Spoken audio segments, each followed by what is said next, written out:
Сәлеметсіңдер ме оқушылары? Қазақ тіл сабағы 2-ші сынып. Күнделікті сабақтарды үзбей жіберіп алмас үшін каналға міндетті түрде тіркеліп алыңыздар.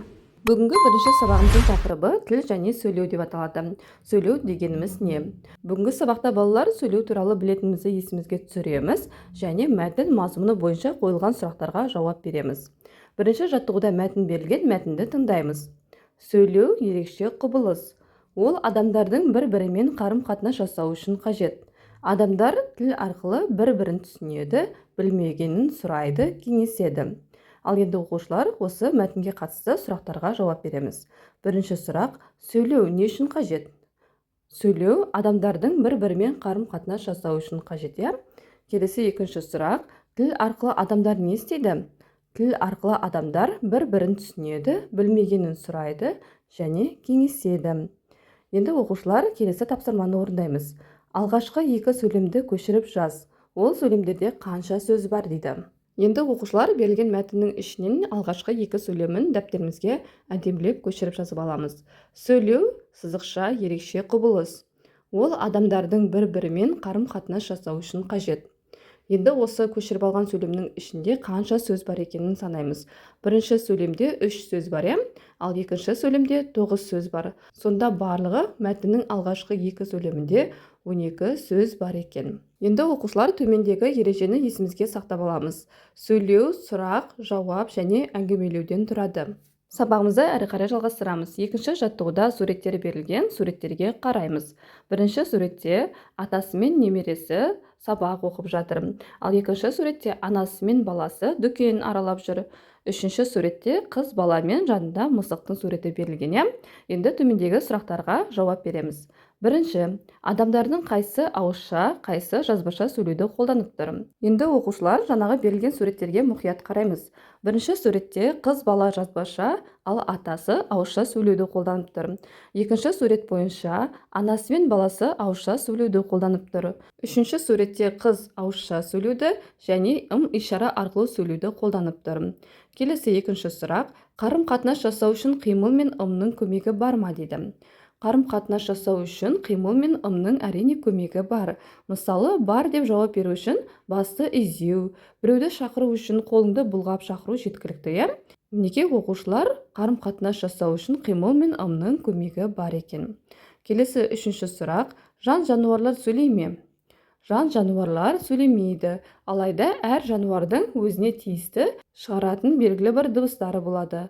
Олар сол дыбыстар арқылы бір-бірін түсінеді. Мысалы, ит үру арқылы дыбыс берсе, сиыр мөңіреу арқылы, мысық мияулау арқылы дыбыс шығара алады. Сондықтан да олардың өздерінің тілдерінде сөйлейтін, яғни дыбыстары бар. Келесі тапсырма: төмендегі сөйлемдер суреттердің атауы бола ала ма дейді. Бірінші сурет бойынша оқу мен жазу егіз. Бұл сөйлемдер суреттердің атауы бола алады. Себебі бірінші суретте оқу мен жазу егіз деген сәйкес келеді. Себебі атасы оқып тұр, немересі жазып жатыр. Келесі екінші тақырып: ым мен қимыл түсіну құралы дейді. Бұл екінші суретке сәйкес келеді. Себебі анасына баласы қолын ойыншыққа нұсқау арқылы қимыл мен түсіндіріп жатыр. Ал үшінші тақырыпта мысық неге мияулады деген сұрақ берілген. Бұл үшінші суретке сәйкес келеді. Себебі қыздың жанындағы мысық қызға мияулап жатыр, яғни тамақ сұрап жатыр. Сондықтан да мысық неге мияулады деген сұрақ осы үшінші суретке сәйкес келеді.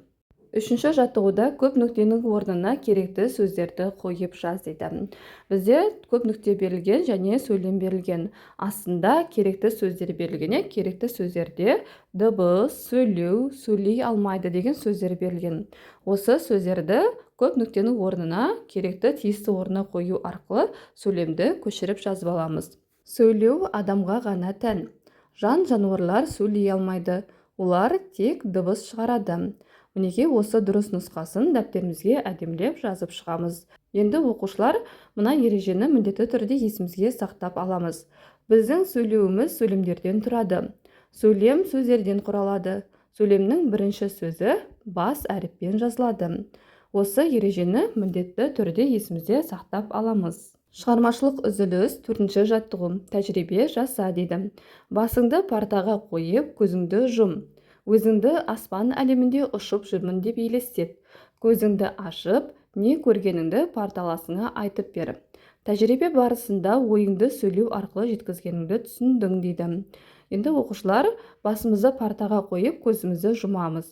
Өзімізді аспан әлемінде ұшып жүрміз деп елестетеміз. Енді оқушылар оны былай деп жеткіземіз. Мен аспан әлемінде ұшып жүрмін. Жан жағымда құстар ұшып жүр. Аппақ бұлттардың үстіне барып қондым. Жердегі адамдарға, машиналарға қарап тамашалап отырғанымды елестеттім.